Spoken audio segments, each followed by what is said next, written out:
இது எல்லாரும் தவறாகச் சொல்லும் கேள்வி. நீங்க சரியா சொல்லுவீங்களா? இன்று தொடக்க நூலில் அதிகாரம் 13 பற்றி கேள்விகள் கேட்கப் போறோம். பதில்கள் தெரியலையா? கவலை வேண்டாம். டிஸ்கிரிப்ஷன்ல இருக்கும் வீடியோ லிங்க பாருங்க. வாங்க தொடங்குவோம்.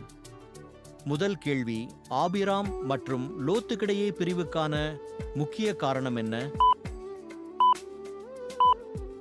சரியான பதில், அவர்களது உடைமைகள் மிகுதியாக இருந்ததால் சேர்ந்து வாழ இடம் போதவில்லை. இரண்டாவது கேள்வி, ஆண்டவர் ஆபிராமிடம் எந்த இடத்திலிருந்து வடக்கு, தெற்கு, கிழக்கு, மேற்கு எல்லாம் பார்க்கச் சொன்னார்? சரியான பதில், லோத்து பிரிந்த பிறகு ஆபிராம் இருந்த இடத்திலிருந்து. மூன்றாவது கேள்வி, ஆபிராம் இறுதியாக எங்கு குடியேறினார்? உங்க பதில் என்ன? உடனே கமெண்ட்ல சொல்லுங்க.